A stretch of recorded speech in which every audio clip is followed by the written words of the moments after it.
Hello everyone, this is Teresa Benson, Product Marketing Manager at Redline Controls. In our last episode on Crimson 3.1, we used a flag tag to turn a light on and off using a toggle switch. Let's see what else we can do with data tags. So we're going to come back over to the navigation pane to data tags, and let's use an interesting function to increase and decrease the value of a number without having to do the math that we were doing before. So I'm going to go ahead and create a new tag, hit F2, right click, rename, and I am going to call this level. Let's say it's a tank level. And I want this level to go from 0 to some value, maybe 100. So the way we can do that quickly without having to write any code really is there's a function. Let's look at that real quick. In the resource pane, it tells us what we have available to us, and one of the things we have available is system functions. There's this function called getUpDownData. If I right click and go to help, it takes you immediately to the reference guide and that particular function. But what getUpDownData does is it goes between 0 and n minus 1, n being the limit that you assign getUpDownData. And so let's say I want a value to go from 0 to 100 over and over and over again. Maybe it's to show how gauges work or show how a set point on a meter works or something that you have in your system. But you don't have it all connected. It's for a trade show event. So get up, down data. Get up, down data is a function that relies on an ever increasing value. I know that the display count will always be increasing because as the display refreshes, the display count goes up. And I want it to go to 100, so I choose 101 as my limit because the rule is 0 to n minus 1. So this level is going to go from 0 to 100 the way I've set it up. All right, let's come over to our display page and we're going to put that number on the screen, and let's make it quite a bit larger. I'm going to go into properties and let's say I just want the data value. So no label, no nothing. And I want to use a system font. I want to use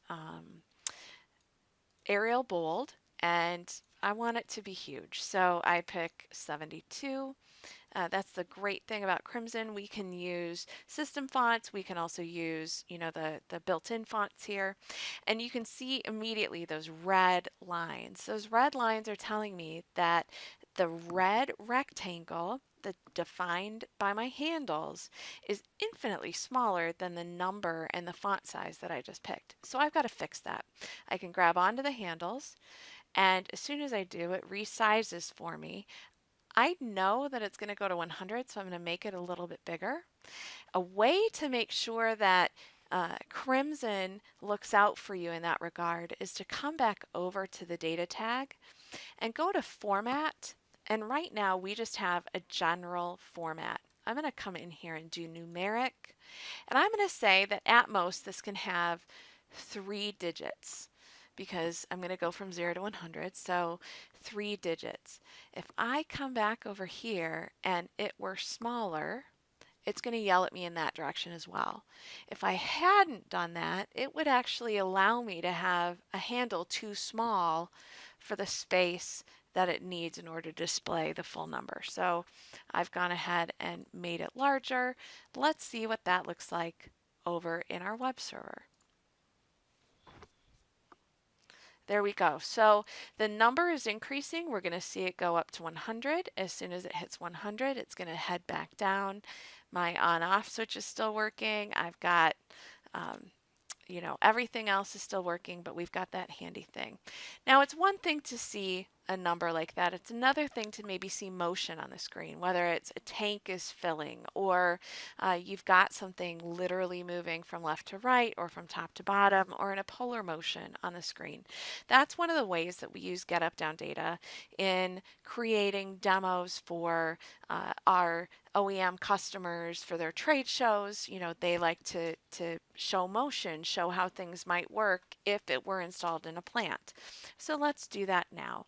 We're going to create a primitive that fills in relation to the value of this data tag. So I'm going to go to core primitives. Let's pick this rounded rectangle and I'm going to choose blue, and I'll go ahead and make it rather long.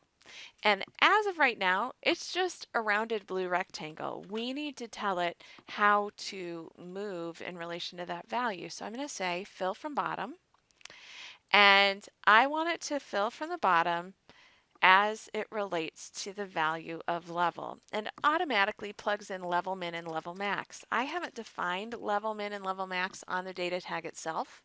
I will in a moment. It's one of the most valuable things to get in the habit of, is really defining those data tags so that permeates everything that you do in your screens, etc. For now, I'm going to say 0 to 100. All right, and go ahead and send that down.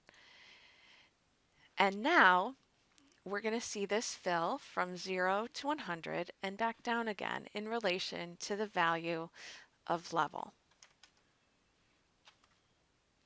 One last thing before we sign off for today, we're going to go into level and we're going to define what that minimum and maximum value is. So I'm going to put 0 and 100 because that's what this tells me.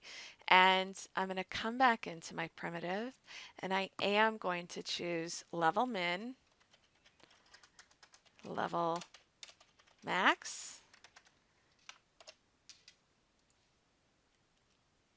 and I'll go ahead and send it down, and it works the exact same way. It's something behind the scenes that'll help us out down the road.